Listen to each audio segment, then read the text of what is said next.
Hey, how's it going, guys? So, about 15 minutes ago, I finished watching Honey's influencer scam by MegaLag, and it was recommended to me by one of my viewers, the Malcontent 100, because he recommended it to me, but also he donated a super things to me. So I told him as a favor, I'll check it out as soon as possible. So here we are. After watching the first part, I did not know how. I was not aware like how big Honey the scam was from Honey, and I didn't even know Honey was a scam until I saw the title that was recommended to me by the Malcontent. I was like, Honey's a scam? And I remember seeing like the advertisements and sponsors by like influencers in several videos here and there, and I was thinking, oh my god, so either the influencers knew it was a scam and they were promoting it to the audience, or they did not know and there was something shady going on at the company. And apparently, I guess maybe most of the influencers didn't know, and apparently they were just like advertising a scam to their audience, and they were making billions off of it. So this is part 2, exposing Honey's evil business model, and it came out 2 weeks ago, so it's a little bit more recent, and there's a considerable time gap between this video and part 1, so maybe there's a lot of updates. And again, shout out and credit goes to MegaLag for the video, and this one is a lot longer. It's 51 minutes and 48 seconds. So we'll just see what's part of this video, and if I remember correctly, if this is the correct video. At the end of the first video, there were some customers that were like starting to talk about their experiences and also saying like we don't trust Honey anymore. So we might see more of that in this one. All right, guys, without anything else, let's just jump into part 2. PayPal does not want you seeing this video. A few hours ago, PayPal's lawyer sent me a cease and desist letter and requested Patreon take down my video under a copyright infringement claim. I consider this a direct attack against my fundamental rights as an independent journalist. PayPal has specifically taken issue with the fact that an anonymous source discovered Honey had left their source code exposed within their iOS app, which, if you know where to look, is publicly accessible. This anonymous source found the code and sent it to me. I reviewed the code for security research purposes, which is a protected act, and I only published relevant sections of the code that provide important context to the story, which I consider within the realm of public interest. Nevertheless, I have removed sections of the video containing said code, not because I believe PayPal are correct, but because I know they will have YouTube take this video down. It was only a small segment of the video, therefore I have made this decision quickly, under duress, and to proceed with this publication as quickly as possible. If PayPal thought this would stop me, they were sorely mistaken. Enjoy the video. I don't trust Honey. I don't know what it is. I don't trust it. They push so much advertising. They push so much advertising. Mark, and then people are getting money out of it, and then people are saving money out of it, and that makes sense, but the other part doesn't make sense, and then something's going on here. Where's all this money coming from? I have a feeling there's gonna, in like a couple years, there's gonna be the great Honey conspiracy. PayPal's Honey Money saving browser extension is accused of scamming customers and YouTube creators. The biggest YouTube scam has just been revealed. The greatest scam in the history of the creator economy. People have been getting influenced and scammed, and I've been a part of it. It involves almost every high-profile creator that I can think of, including myself. Honey paid a lot of influencers up front while taking money out of their back pockets. Whoa, that's a little shady, mind you. No way that signs you up for their affiliate link. No way. What? Brother. Heilige Scheiße. I'm the biggest Honey fan in the world. Ludwig, no! They've also been lying to consumers. They are clearly not giving the best coupon codes and discounts to users. If you have downloaded Honey, I do recommend removing it from your browser. I do think that this investigation from MegaLag will lead to a huge class action lawsuit against Honey. So on behalf of creators everywhere, I have filed a class action lawsuit. We're suing PayPal and Honey. Gamers Nexus is the lead plaintiff in a class action complaint filed against PayPal and its property, Honey. So it looks like many of the influencers finally found out. I mean, you saw Asmongold, you saw XQC, and many other influencers. Sorry, I mean, I've seen them before, but I just don't know their names, so I do apologize about that. But it's good to know that they are now aware and everything, and now it's really blown up. So PayPal is going to really feel this one. Well, it's safe to say PayPal's lawyers love my last video. But don't worry, PayPal, you know what they say. All press is good press, right? Let's see.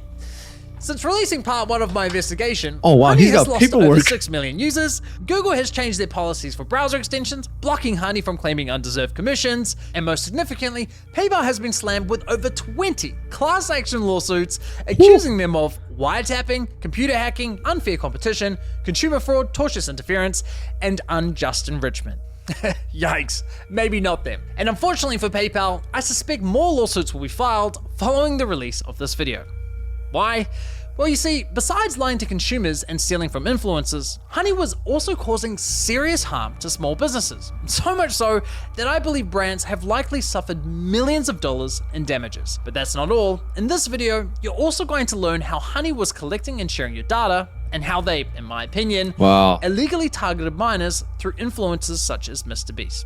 Strong accusations, I know, but I have the receipts. Yeah, young audience members would be very, very ideal because, when you're young, you don't understand a lot, you haven't really experienced a lot, and you're still bound to make a lot of mistakes. So they're like, hey, it may be your first mistake, but hey, we profited off of that. Because for me personally, if I was back in my middle school or high school days, maybe 13, 14, 16 years old, and I saw Honey, then I probably would have fallen for that trap. But now I have made several mistakes here and there. I am a little bit more aware. I do a little bit more research. And let me tell you guys, it has saved my life and a lot of money many, many times. So, and I have my dad thanking me for that because my dad really taught me a lot and ways to find out and research more. And he says, by my experience, if it shows like this, then usually it's a little sketchy. So a shout out to my dad for really helping me out in life. But I mean, taking money is one thing, but sharing someone's personal data is a huge, huge no. That's a big no. I've reviewed internal data, Honey's source code, their pitch deck to investors, disturbing emails between Honey and small businesses. I've reviewed interviews and much, much more. You're about to get insights into one of the most scummy, predatory business models I have ever seen. You'll also find out why my investigation has triggered multiple class action lawsuits against other corporate giants such as Microsoft, Capital One, Klarna, Rakuten, and Retail Me Not. Per usual, the views, allegations, and conclusions expressed in this series are my opinions based on evidence I have gathered, which will be shared throughout. Ladies and gentlemen, welcome to part 2 of the Honey Trap.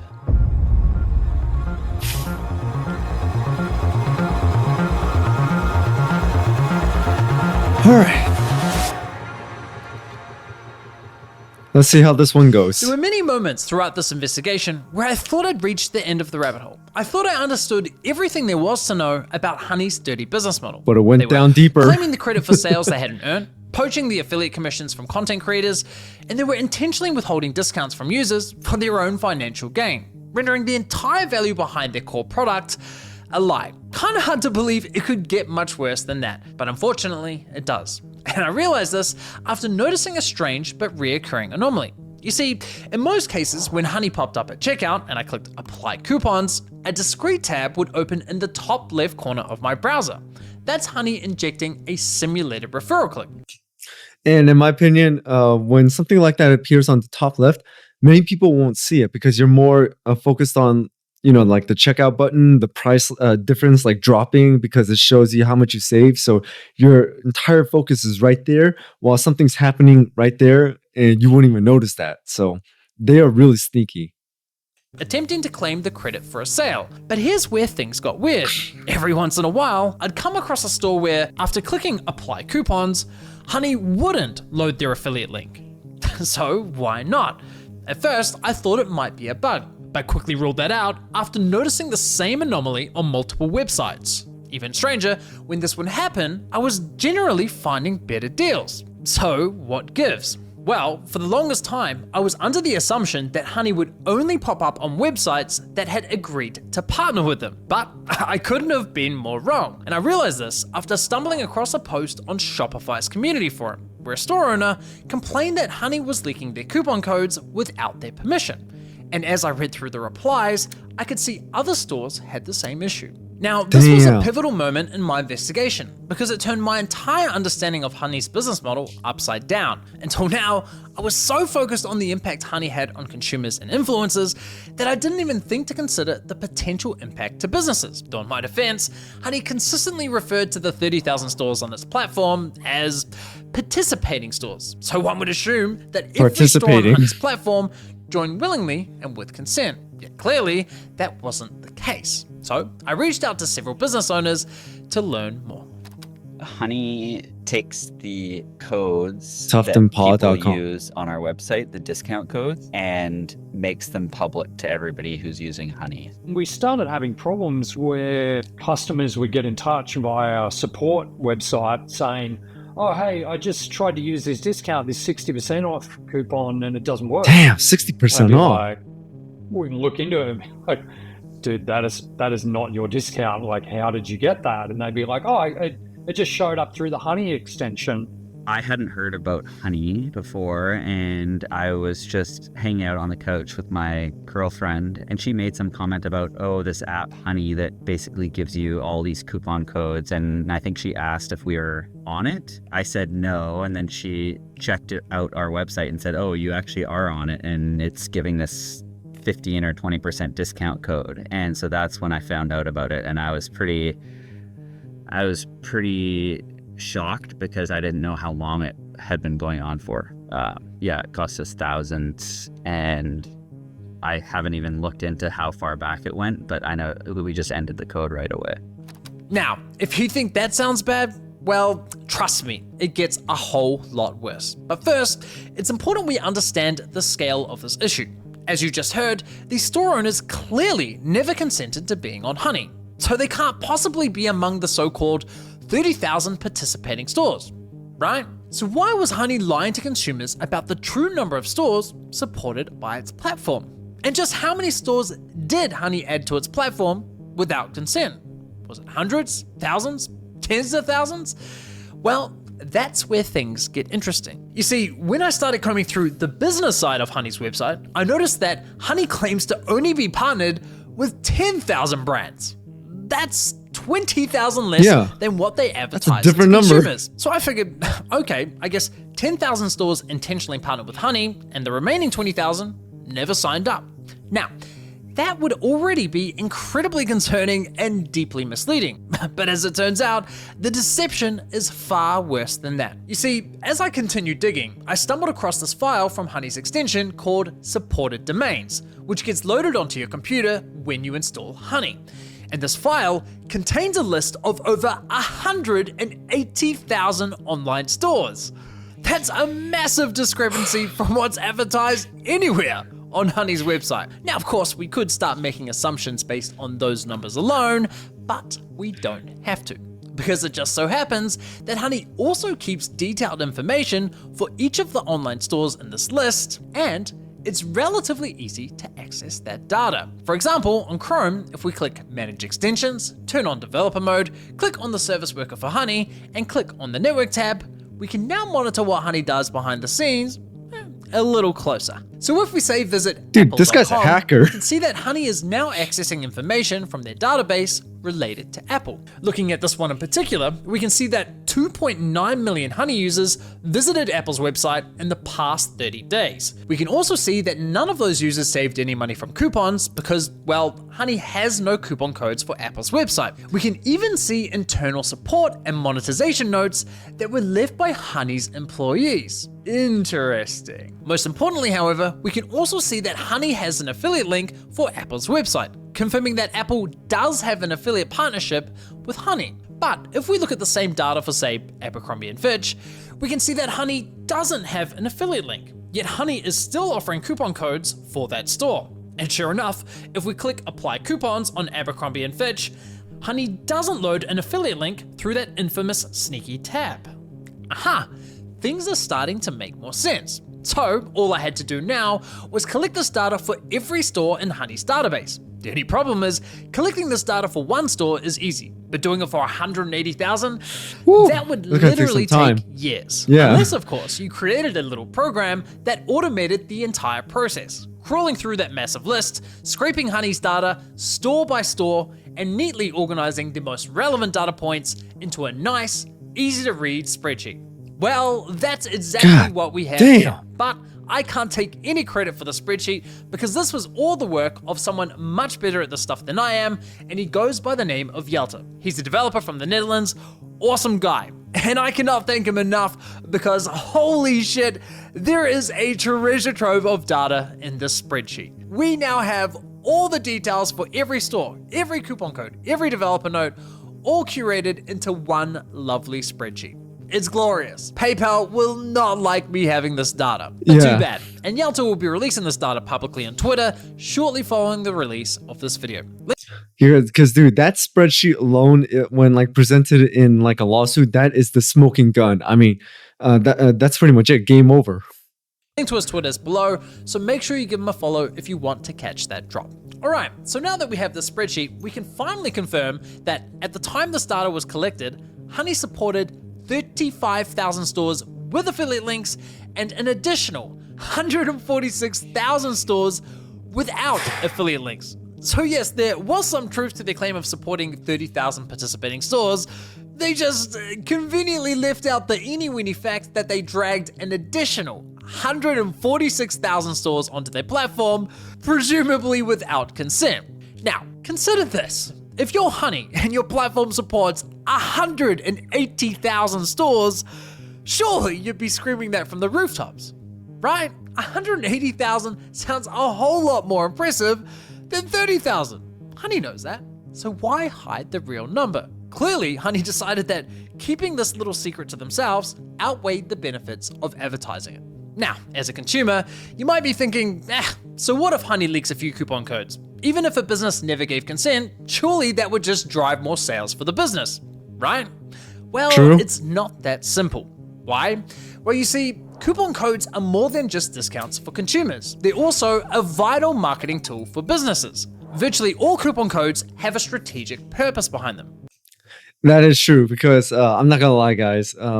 I shop a lot on Amazon. I mean, pretty much almost everything in this room right now is from Amazon. The display figures on my like right behind me, and I mean the table currently, the monitor I'm using to like record this, the LED lights, the camera, and the PC. All of it is from Amazon, and there were some of them where it says, limited deal, and like there's a huge discount on it because, for instance, not the PC, the LED lights. If I buy 2 of them, well, I mean, I was gonna buy 2 anyway, so it really wouldn't have mattered. But it was on a limited deal, and it was like 40% off, and I was like, dude, that's insane! I gotta get those. So I got the LED lights, but then again, I need a new one anyway, so it didn't really matter. But I get it because for me personally, even right now, if there is a item on Amazon and I kind of go, I may need that, but then again, I may not. But however, if there is a discount there, then it makes me push more to, you know what, I'm gonna buy it. It's cheaper right now, and who knows, there might not be another discount in the future. So yeah, it is a really great marketing scheme. For example, many online stores will offer a 10% discount as an incentive for signing up to their newsletter. The consumer gets a 10% discount, and the business gets your email address for marketing. It's a simple tit-for-tat exchange. But if Honey snatches up that coupon and makes it available to everyone, well, now the business is losing 10% while gaining nothing in return. The entire purpose behind that coupon code gets destroyed, stripping away any incentive for the business to continue offering it. But it's not just newsletter coupons. Stores will also offer discounts to reward and maintain loyalty, like offering exclusive VIP codes to repeat high-value customers. Many businesses will even offer specialty discounts to military veterans or first responders, just to show their appreciation. But also, some businesses have private discount codes like 50 or 80% off that are strictly intended for use by employees or friends and family. So when Honey comes along, finds all of these codes and hands them out like candy to its millions of users, not only does it cause a negative strategic impact, but it also causes significant financial harm. In fact, this has become such a significant problem for online stores that there are now multiple paid services to help e-commerce stores block extensions like Honey. Even well-known retailers are paying to prevent these issues. Now, you might be wondering, how on earth does Honey get access to private coupon codes like employee discounts if they're not available to the public? Well, I came across this marketing podcast where they discussed the issue.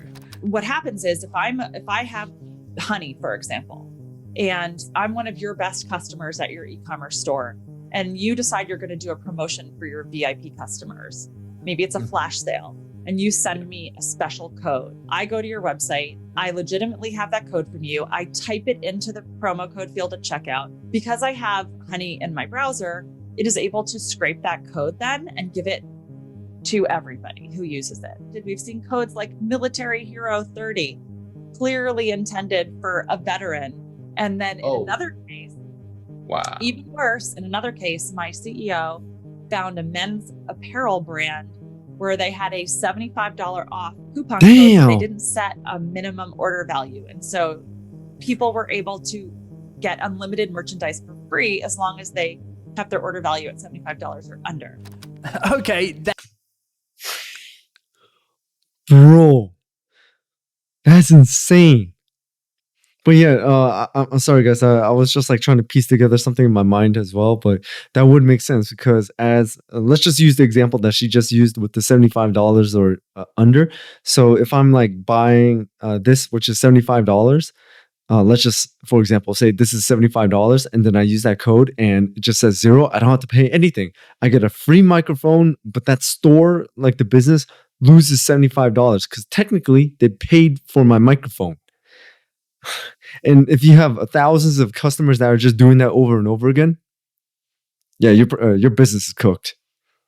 That's insane. But I have to admit, at first, I was a little skeptical of the claim that Honey was snatching codes from users without their consent. Because whenever I entered in a coupon code Honey didn't recognize, the extension would always ask for my permission before taking it. Or so I thought. But as it turns out, the moment you type in a coupon code, Honey immediately sends that code directly to their servers, and then they ask for your consent. How do I know? Well, you see, a developer who would like to remain anonymous noticed that Honey leaked their source code inside of their iOS app. Whoops. So this developer extracted the code and sent it to me. We can actually further verify this with a live example. Watch what Honey does in the background as I enter in this coupon. Honey realizes that it doesn't have this code yet and asks for my consent to share it. But look at this. Before I've clicked anything, Honey has already sent that coupon code to their server, including the details of how much money that coupon saved me, all without my consent. Now, Honey might argue that if you don't share, they never actually use those coupons. And maybe they don't. Maybe those codes just sit in their database doing nothing. We can't say. So it doesn't matter what you click. However, if you read Honey's privacy policy, it explicitly states that they collect data such as coupons, promo codes, and deals you found. So while they ask for a user's consent, their privacy policy clearly allows them to take that data without it. So why does this matter? Well, it matters because when private codes get leaked, businesses don't just lose money, they're often left in the dark, unable to trace how those codes were exposed in the first place. I've personally found several coupon codes through Honey that were clearly intended for private use. This one coupon I found worked like a $35 gift voucher, meaning I could make unlimited free orders provided my cart value was $35 or under. When I alerted the business, they appeared to have no idea how the code had been leaked. Now, believe it or not, this nightmare for online stores only gets worse. So we usually use discount codes as a way to track when influencers or partners are sending traffic to us so that we can identify the sale was attributed to that influencer and pay them a commission. So I think we saw one code started to get used like way more, and we were like, wow, we're paying this influencer so much, they're doing so well, and I was like a little bit suspicious. A lot of times discount codes are the only way for you to understand if a YouTuber that you love and would love to partner with is actually driving incremental value to your business. Those codes would immediately get picked up by Honey, and then they'd be used hundreds of thousands of times. And you'd be like, all right, like not only does that negatively impact our business, it was for that audience, but we have no idea which podcaster we should continue to support. Now, if you're someone who listens to podcasts, you probably know exactly what Chip is talking about here. When brands advertise on podcasts, affiliate links aren't always practical. listeners could be running, driving, or doing the laundry without easy access to a computer. So instead, brands will provide podcasters with a unique coupon code. And each time the listener uses that coupon code at checkout, the podcaster earns a commission, just like an affiliate link. So these are not your typical coupon codes. Behind them, you have an influencer that's trying to earn a living, you have a business paying to promote their product, and there's usually a contract binding the two together. Regardless, Honey will step in, leak the codes to users, disrupting that business relationship. The result? Not only do brands end up losing money from the leaked discounts, on top of that, they're now forced to pay undeserved commissions to the influencers whose codes got leaked. It's easy to imagine how quickly something like this could spiral out of control. In fact, one business owner on Twitter reported losing $100,000 from this exact issue, and he only realized it happening several months later. It's no laughing matter.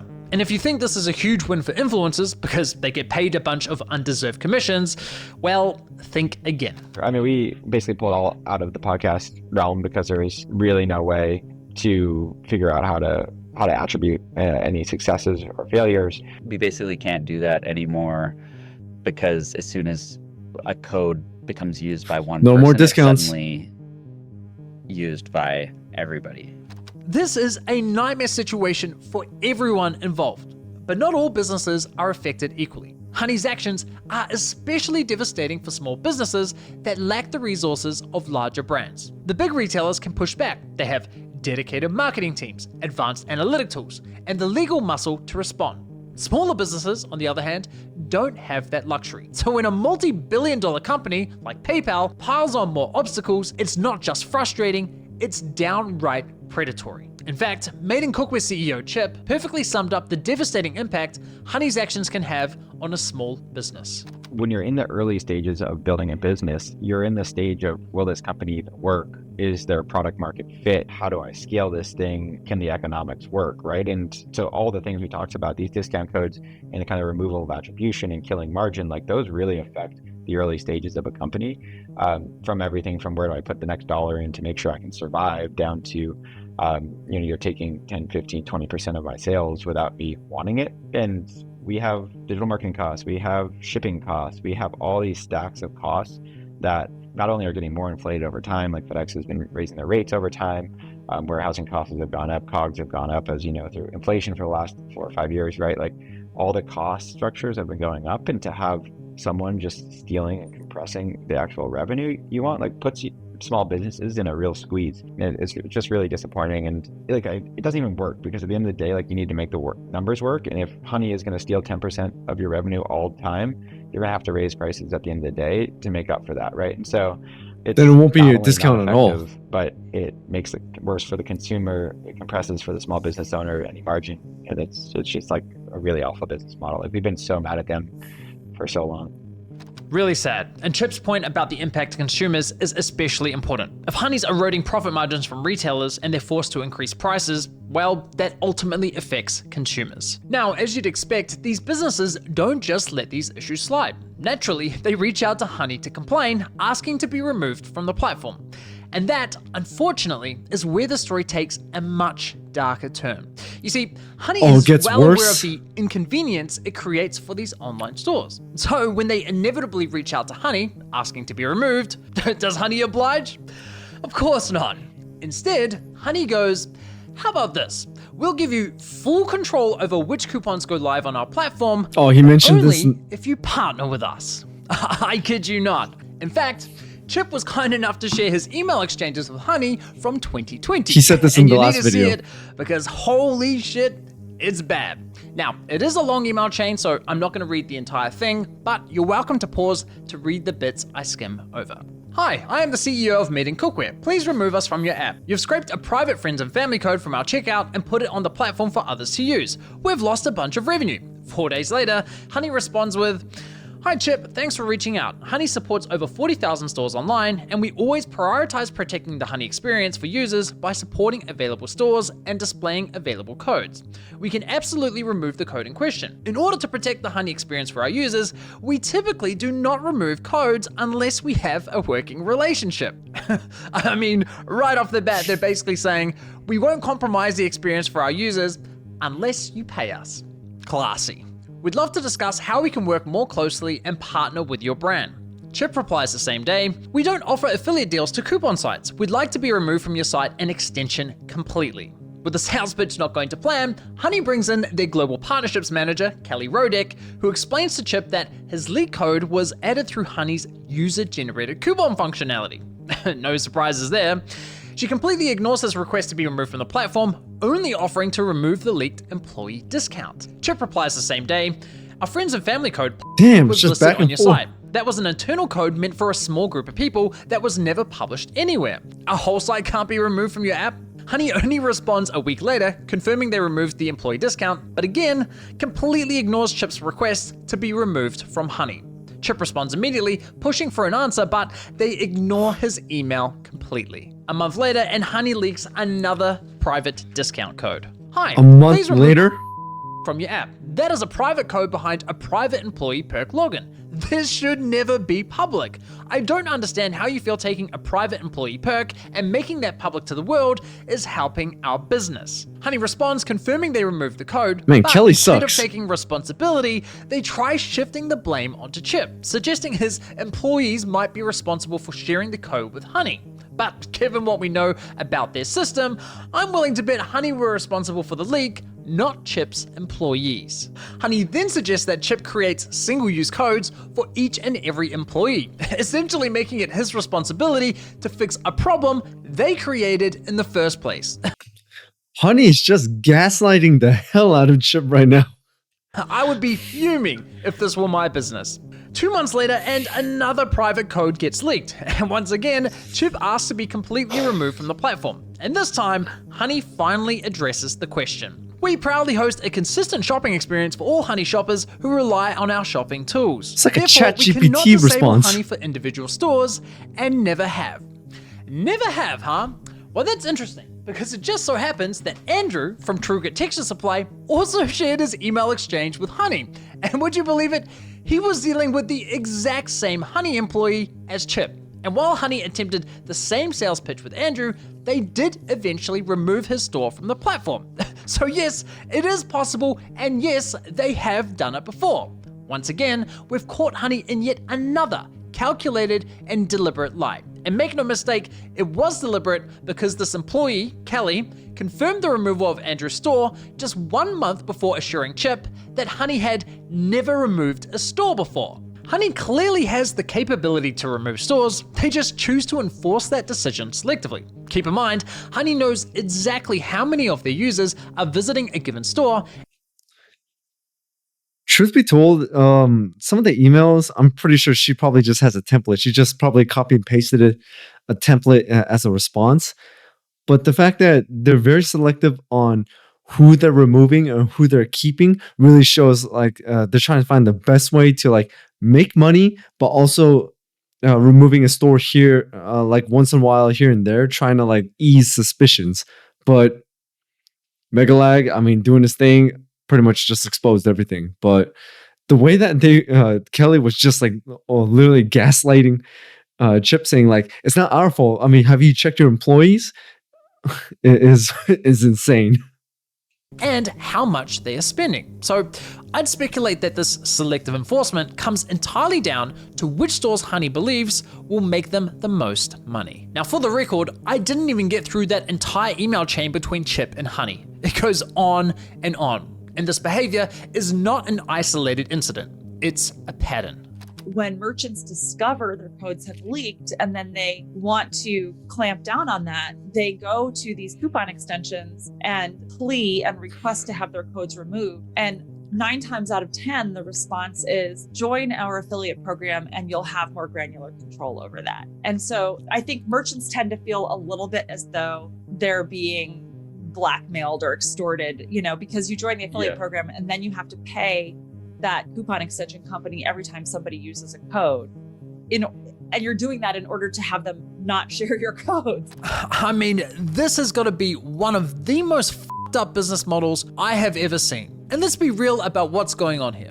In my opinion, it's economic extortion. Just think about it. Imagine one day deciding to start your own business. You've saved up all this money and invested it all into this one big idea. You're taking on a huge risk. And as you navigate the daily struggles of running a business, a bad actor sneaks into your store without you ever noticing. They quietly start collecting coupons from your customers and start handing them out at your checkout counter. Then one day, you notice a customer with a voucher that was clearly never intended for them, and you have absolutely no idea how they got it. But when you eventually catch the culprit and demand that they leave your store, they refuse, and there's nothing you can do about it. Knowing this, the bad actor leverages the harm they manufactured by strong-arming you into signing a partnership deal, where the only way to stop the damage they created is by paying them. Honey's business model starts to make a lot more sense now, doesn't it? It makes sense why they dragged 146,000 stores onto their platform and kept quiet about it. Because by doing so, they wedged themselves between those stores and their customers, disrupting, interfering, and ultimately taking control over their coupon strategies. And the only way for those stores to regain some of that control is by paying Honey. I mean, why else would any of these stores partner with and pay Honey if they're already on the platform for free? The answer is simple. The stores don't pay for inclusion, they pay for exclusion, for damage control. It makes sense. Now, to be clear, I'm not suggesting that all of Honey's 35,000 partnered stores were coerced into joining their platform. I'm sure many signed up willingly. After all, Honey does offer a cashback program, which some stores genuinely like to offer users. And just look at the glowing case studies on Honey's website. Some of the numbers they throw around make partnering with Honey look like an absolute no-brainer. Increased average order value, reduced cart abandonment, that's music to the ears of any e-commerce store owner. But of course, if the benefits were truly as good as they say, you'd expect that brands who partner with Honey never look back, right? Well, here's a little statistic Honey doesn't want brands to see, and it's from their own data. This right here is a list of stores that, at some point, tried a partnership with Honey, then decided, yeah, no thanks, and ended the partnership. There's 15,000 of them. That's 15,000 brands that, at some point, were partnered with Honey, but no longer are. And this is based on the limited data I have access to. The actual number is potentially a lot higher. I think that says a lot more about the value Honey can bring to businesses than any of their case studies. Given everything we've uncovered about Honey so far, it really makes you wonder, why on earth would a Fortune 500 company like PayPal sink $4 billion into buying this company? And sure, there's still Honey more was he's making got to some cover. sweet affiliate revenue, but still, that's a lot of money. To put that price tag into perspective, the platform you're watching this on, YouTube, was acquired for just $1.6 billion. Combine that with the acquisitions of Instagram and Twitch, and it still equates to less than what PayPal paid for Honey, a coupon browser extension. Well, Honey brought more to the table for PayPal than its ability to churn out mountains of cash. They also had 17 million users worth of data, and as it turns out, lots of it. Remember in the last episode how I said, if a product's free, it's likely you're the product? You're the product, yeah. Well, we're at that part of the story now. You see, while Honey was handing out bottom of the barrel coupon codes, they were also tracking your shopping habits and collecting a ton of data along the way. In fact, Amazon of all companies began warning users that Honey was a security risk, stating, Honey tracks your private shopping behavior, collects data like your order history and items saved, and can read and change any of your data on any website you visit. They even recommended shout out to Amazon. uninstalling the extension. That was somewhat surprising to me, given how much Honey played into the whole "you can trust us with your data" narrative. Actually free, not like... And considering how many people shop on Amazon, that means they probably made billions off of just that one website alone. So I'm just... Dude, I really got nothing else to say now. He played into the whole "you can trust us with your data" narrative. Actually free, not like selling all your personal data free. Does Honey sell user data? No. This prompted me to investigate Honey's data collection practices, and what I found was, unsurprisingly at this point, pretty darn concerning. Hilariously, the first thing I noticed when auditing Honey's website was that they explicitly assured users that, hey, what we don't do is sell or share your data. But the moment you click the link to their privacy policy, the first thing you see is how we share your data. Damn. Excuse me? Red flag number one. Now, this privacy policy was packed with vague language when it came to what data they were collecting and how they were sharing it. So I dug deeper and came across this incredible investigation by a German nonprofit called Data Request, who advocate for data privacy online. And they dug into Honey's data collection practices by submitting what's known as a GDPR right of access request. For those unfamiliar, under European law, anyone living in Europe can ask a company, no matter where it's located, for a copy of all the personal data that company has collected on them. So, two of their members, I didn't know Benny that. and Malta, both Honey users, each submitted a GDPR request. Their data revealed that Honey was systematically tracking their browsing activity across every website it considered to be an online store. They also collected timestamps, unique user IDs, device IDs, operating system info, geolocation details, and the full URL of the page visited. Now, data requests showed that from these logs alone, Honey could infer some incredibly personal insights about a user. Here are just a few examples from Benny's data that was collected in 2020. Honey could see that on February 13th at 2:57 PM, Benny viewed an iFixit guide on how to swap the DVD lens on a Nintendo Wii.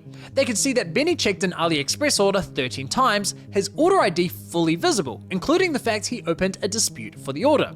They could see he had a Microsoft Family plan and that he added a new family member to his Office 365 account. Honey also knew that Benny looked for an Airbnb in Berlin for 2 adults from the 4th to the 5th of March.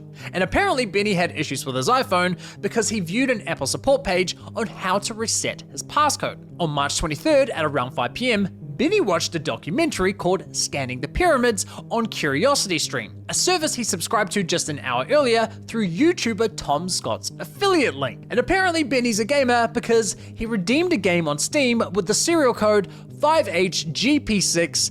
You get the point. All that information could be inferred from just 27 page views, but in total, Honey collected over 2,500 pages of web activity between just February and May of 2020, meaning what I just read to you represents only 1% of the total data Honey collected within a 3-month window. That is insane. Now, while Benny willingly registered an account with Honey, Malta, on the other hand, didn't. Yet Honey collected the same data from him as well, suggesting whether you formally register an account with Honey or simply installed the extension, Honey was harvesting the same data regardless. Huge shout out to Data Request for their work. I'll link their full investigation below. They also have a great tool where eligible consumers can easily request a copy of their data from companies like Honey and also request to have that data deleted. Definitely check that out and consider supporting their nonprofit. So as you can see, it starts to make a lot more sense why a company like PayPal would fork out so much money for this platform. Honey was sitting on a treasure trove of data that provided detailed insights into its users' shopping habits. Honey could see what users were buying, how they shopped, what they searched for, the decisions they made before checkout, and even the services they considered but didn't purchase. That information is invaluable to a payments platform like PayPal. But don't just take my word for it. Here's Honey's former senior manager of partnerships, Daniel Pilkington, discussing the benefits of Honey's data for their partnered merchants. One of the metrics that we assess very frequently for merchants that work with Honey is, cross-store shopping. So, how many other stores is a user visiting as well as the store in question? Are they going to 6 stores? Are they going to 7 stores? Are they going to 10 stores before they make a decision on where to purchase? And here's another former senior partnerships manager. So one of the things we have insight into at Honey, because we're a browser extension and we can see our shoppers and how they shop, is that shoppers love to cross-site comparison shop. We're really kind of following the shopper where they go, and we're with them every step of the way. We have all sorts of tools to make those consumers stickier to those direct-to-consumer brands. And here's a former PayPal executive discussing how beneficial the data is for their goals. We've got a full suite of solutions across our consumer platforms that help drive new customers, that help drive loyalty, that help drive conversion, and ultimately sales lift. And we have a lot of analytics and a lot of data, a lot of shopper data, obviously, and that's something that we can unlock on behalf of our partners. You've got to hand it to Honey. They've truly mastered the art of selling bullshit narratives. To users, they promise privacy, insisting, hey, we never sell or share your data. But to their merchants, they literally bragged about how much of your data they had and how it could be leveraged to provide them with valuable insights into your shopping habits. It's genuinely astounding. Now for clarity, those interviews were all recorded after PayPal's acquisition of Honey. So is this simply a case of a corporate giant turning a once well-intentioned startup into a data harvesting machine? Nope. In fact, data collection was part of Honey's game plan well before they were acquired by PayPal. This right here is Honey's pitch deck to investors from back in 2015. So it's always On the their business model intention. slide, Honey clearly labels personalized offers to consumers based on cross-site comparison shopping data as a core component of their business strategy. And on the very next slide, proudly entitled Our Unfair Advantage, it explicitly states Honey's unique data allows us to predict. I'm sorry, I had to. I just want to say this before I forget. So, looks like most of what MegaLag is able to find and expose is because he reads. Because unfortunately, not many people read these days. They'll only read if it's an Instagram or TikTok caption or a comment. But if it's not one of those things, they're not going to read. And it always reminds me of, one of those agreed to terms and conditions. You know how you gotta scroll all the way down to the very bottom of the page until the accept button lights up, and then you can accept it, and then you move on. So they could literally put something really sneaky or really shady in between the lines, and you won't even notice because you're just scrolling from top to bottom without reading anything. That's what kind of it reminds me of, where it says we do not sell your data. We do not share your data and respect your privacy. And then as soon as you click the privacy policy link as shown right there, it says how we share your data. So if you just read that, then you could say, okay, that's really that's contradicting what you're advertising and what you're saying. So, I just wanted to share my thoughts on that. What each user is about to buy, when they intend to purchase, and how much they are willing to pay. They even itemize the data collected as user behavioral data, stores visited, products viewed, and of course, your purchase history. So not only was data collection top of mind from the very beginning, but they were already actively collecting it and pitching that data to investors as a valuable asset. For years, Honey framed data collection as minimal and purely in service of saving users money. Well, it appears they were full of shit. And to be clear, I'm not suggesting that Honey was selling your data to third parties for cash. Well, at least I found no evidence of that. But were they quietly monetizing your data behind the scenes, sharing insights with partnered merchants while conveniently leaving that detail out of their privacy policy? Well, it sure looks that way to me. One thing is for certain, however, and that's that Honey sold your data to PayPal, one of the largest online payment platforms in the world. PayPal didn't spend billions of dollars for a simple coupon extension. They were buying a window into your life as a consumer. And here's why that should worry you. PayPal launches an ad network.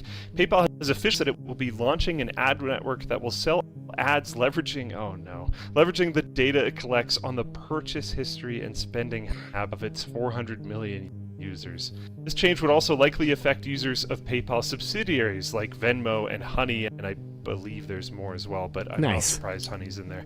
Nice. This is terrible.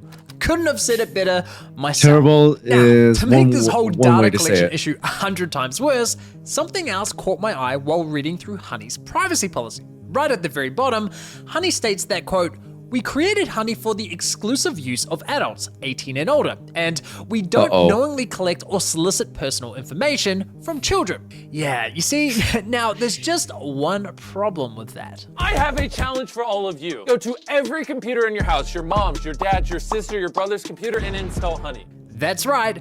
Not only did Honey and PayPal knowingly collect data from minors, but they intentionally targeted them in their advertising. That's not just unethical, it's potentially illegal in numerous jurisdictions. Many countries have very strict regulations when it comes to the collection of personal data from minors, and for good reason. Therefore, if you intend on having minors use your product, many jurisdictions require that you obtain parental consent first. But this adds all kinds of technical and legal complexities, which is why many platforms simply limit the use of their service to adults only in their privacy policy, which was Honey's approach. But if Honey were genuinely trying to avoid having kids on their platform, they probably shouldn't have sponsored one of the most popular influencers in the world, whose key demographic of followers is, well, this.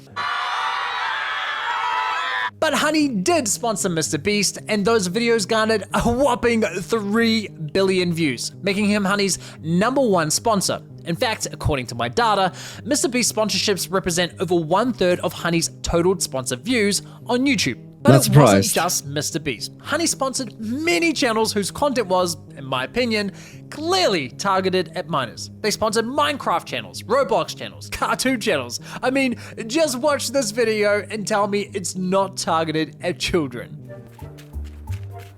Yep.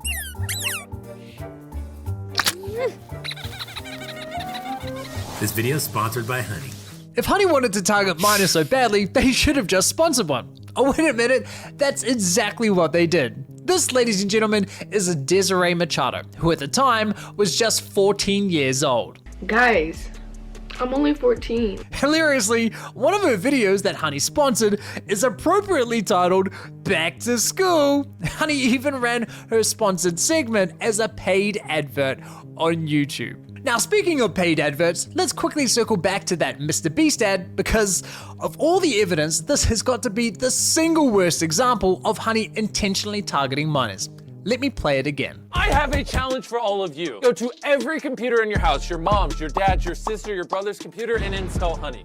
They are literally encouraging kids to install a browser extension that Everyone tracks in the and collects household. data onto every computer in their household, including those belonging to their siblings. That is fucking insane. And the emojis? I mean, come on. And look, this is not a good look for Mr. Beast either. Influencers have a duty of care to ensure that any advertising they engage in is compliant with relevant advertising laws. Thank God I'm especially an when your only child. audience skews young. Of course, I did reach out to Mr. Beast and his team for comment, but never heard back from them. Now, in case you're still not convinced that this was intentional, because, I don't know, perhaps Honey had a rogue marketing team that was poorly aligned with upper management, well, here's a few words from Honey's former president, Joanne Bradford, talking about the benefits of working with Mr. Beast. We launched it with gamers playing YouTube on their desktop and a little gamer called Mr. Beast. So we were his first advertiser, and we did a deal with him. His collective ads, I think, have been seen,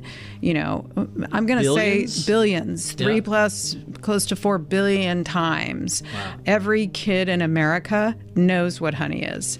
Every kid in America was telling their moms and their dads they needed to download, you know, Honey in order to save money. Oh, they weren't just telling their mums and dads to install Honey, they were installing it themselves. My 5-year-old brother installed Honey on his computer. Wow, kids start saving money How did earlier a and 5-year-old earlier know these that? days. And here's Honey's co-founder, Ryan Hudson, discussing how Honey leveraged the credibility that influencers have with their audience. We learned how I was learning how to read at 5 years old. in particular on YouTube, to lean into the credibility that they have with their audiences, the ability to speak the language of their audience, and it's been incredible for us. And so we've done, if you watch YouTube or you have kids that watch YouTube, they have seen, if you watch Mr. Beast, it's a lot of honey. A lot of honey. This was no accident. Honey's leadership knew what they were doing, and they knew it worked well. That Mr. Beast ad alone has 118 million paid ad views, the highest of any Honey ad on YouTube, which strongly suggests it was also their best performer. Honey likely invested millions into this ad alone. Honestly, it's genuinely shocking they've gotten away with it for so long. Now, given everything we've uncovered so far, you might be wondering how on earth there could be more to this investigation. Well, while Honey was the first extension of its kind, unfortunately, they certainly weren't the last. There are now hundreds of coupon and cashback extensions. And while I haven't investigated all of them to the same extent that I have with Honey, many of them engage in similar behavior, especially when it comes to poaching affiliate commissions. And that's why there are now multiple class action lawsuits targeting these other companies. When it comes to coupons and discounts these days, I only do 2 types of discounts and coupons. One is the military discount, which is directly from like the store's website, not like, you know, from an extension or anything, directly from the store. Because some of the stores say, like, if you're a military, first responder, firefighter, law enforcement, things like that, we need to verify first. Like, we needed like a to see like your ID or something like that, then we're like, okay, so you do fit that category. So here you go. Here is that coupon and discount. So I only do it if it's directly from there, but I haven't like used any discounts or coupons from any ad extensions.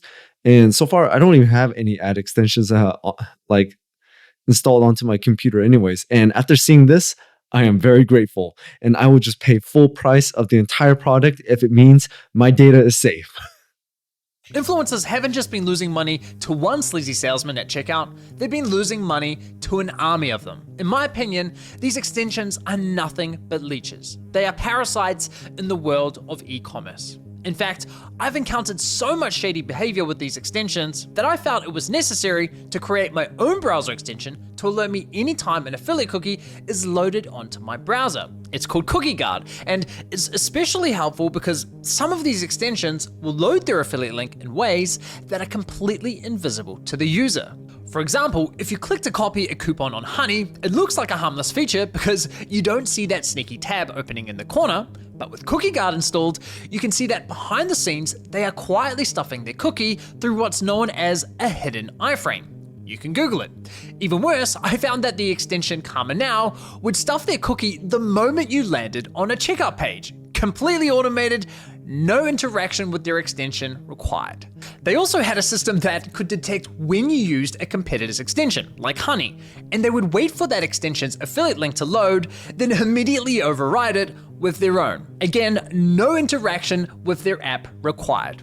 It's insane. And this sort of malicious behavior is not exclusive to browser extensions. Even Microsoft couldn't resist the temptation of easy affiliate money and decided to offer coupons. Even Microsoft has stopped offering coupons on Edge. I suspect this is a result of the ongoing class action lawsuit. Oh, damn. I didn't even know about that. Couldn't resist the temptation of easy affiliate money and decided to offer coupons directly from 86%. the browser. Watch what happens when I visit my NordVPN affiliate link. Once I've clicked on one of their coupons, Microsoft immediately replaced my affiliate cookie with their own, poaching the sale. And when I tried to reload my affiliate link to reinstate my cookie, it comes back momentarily, but Microsoft quickly and automatically replaces it again with their own. I mean, damn, Microsoft. People hate your browser enough as it is. And how about Opera's browser? They recently stopped this, but for some time, if you simply entered the URL of a store that they were partnered with and clicked their autocomplete suggestion, Opera considered that fair game to inject their affiliate link and claim the sale. Oh my Affiliate God. marketing has truly become a war of the cookies. I could go on and on with these examples. The cookie war. Now, this all begs the question, how the fuck is all of this being allowed? Are there no rules in place to prevent this behavior? Well, as it turns out, yes, there are in fact plenty of rules in place that should have prevented much of what I have uncovered in this investigation. Just not, so there's no enforcement. Why hasn't it? Well, that's where greed and incentives comes into the equation. You see, so far we have only discussed two key players in affiliate marketing, merchants and affiliates. Merchants want to sell their products and services, and affiliates want to promote those products and services for a commission. Pretty straightforward. But there's another crucial player that we haven't yet discussed, and that is the affiliate networks. Affiliate networks are like dating apps for the industry. They allow merchants and affiliates to easily discover one another, connect, and work together. These networks also take care of all the technical stuff like the affiliate tracking links, reporting, and commission payments. But most importantly, these networks also set the rules. They are the gatekeepers. Some of the largest networks in this industry are Awin, Commission Junction, Impact, and Rakuten Advertising. Now, not only do these networks have their own strict policies, at least on paper, but on top of that, over a decade ago, most of these networks collectively agreed to enforce two codes of conduct. One for downloadable softwares like extensions, and the other for all affiliates that promote coupon codes. And the rules set out in these codes prohibit many of the behaviors uncovered in this video. So why aren't these networks enforcing their own bloody rules? Well, for every sale made in affiliate marketing, these networks also get a slice of the pie. They generally charge between 20 and 30% of each and every commission paid. There are some variations, of course. Not all networks have the same rates and pricing structures, but the core principle is almost always the same. The more money that flows through these extensions, the more the networks get paid. So when these networks enforce rules resulting in a loss of income for the extensions, they too take a hit. Enforcing their own rules basically means shooting themselves in the foot. That kind of incentive structure doesn't just fail to prevent fraud, it practically invites it. Part 3 is going to be huge, and that was supposed to be the next video in the series. But that's not the video you're going to see next. In the next video, I'm going to be exposing a secret system buried deep within Honey's code that was never meant to see the light of day. The system was engineered specifically to bypass one of the most important rules in affiliate marketing, a rule intended to protect influencers from the very commission theft demonstrated in my last video. And that rule is known in the industry as stand down. Stand down essentially means that extensions must detect if a user has already clicked on someone else's affiliate link, and if they have, the extension must deactivate itself and not interfere. Yet, during my testing, Honey virtually never stood down. Suddenly, however, Honey began complying much more frequently, and this change in compliance didn't smell right to me. So I started digging. And that's one of the reasons why this video was delayed for so long. Because as it turns out, Honey wasn't just ignoring stand-down rules, the system they created was designed explicitly to bypass it, while hiding that behavior from compliance testers. And I have all the evidence to prove it. In fact, what I found was so shocking that I consulted with a respected security researcher who was able to independently verify and validate my discovery. The behavior I'm describing, in my opinion, likely constitutes criminal behavior. And in a few days, everyone will learn about the greatest heist in affiliate history. They're attempting to stand down as little as possible while avoiding getting caught. Those objectives are intention, of course. The more you don't stand down, the more you're likely to get caught for not standing down. So they're trying to figure out in what circumstances can they avoid standing down and not face a material risk of being caught. So the video that he was talking to, like in the next video about like how Honey is now bypassing like certain laws and all that, came out 5 days ago. So I'll get to that when I can, but dude, Honey is insane. I mean, how did I not know about this? Well, then again, like I said, I've pretty much kept to myself, and I only use discounts and coupons that are directly from that store and website, not ad extensions or anything like that. But also, I didn't know Microsoft Edge was doing that either. I mean, what was shown on the screen, 70-80% off is insane. You might as well just give it away for free at that point. But man, dude, yeah, this is just greedy. But the reason why they're able to get away from this is not because of like the rules or anything, is because no one's like enforcing them, or there's no consequences or anything like that. And I say that is the biggest problem, because if there's no harsh consequences to your actions, then most people are just going to be like, okay, I'm sorry, I won't do it again. But most likely they will do it again because they're like, oh, well, if I get caught again, then it won't be that bad. But either way, yeah, exposing Honey's evil business model part 2. Now I see why it took a while for him to create this video, because man, a lot of research went into it, a lot of like putting together evidence and creating this video. I can only imagine. So either way, shout out and credit goes to MegaLag for doing an amazing job and showing like a lot of evidence to proving all this. And I'm really looking forward to his 3rd video. It says recommended next. The Honey scam is worse than I thought, and like I said, it came out 5 days ago, so keep an eye out for that one, guys. But besides that, that's all I got for today. So thank you guys for tuning in, thank you guys for watching. Hit that notification bell so you know when I drop more videos, and also shout out to all my members, subscribers, viewers. You guys are amazing. Thank you so much for your support, guys. I really do appreciate it. So without anything else, see you guys next time.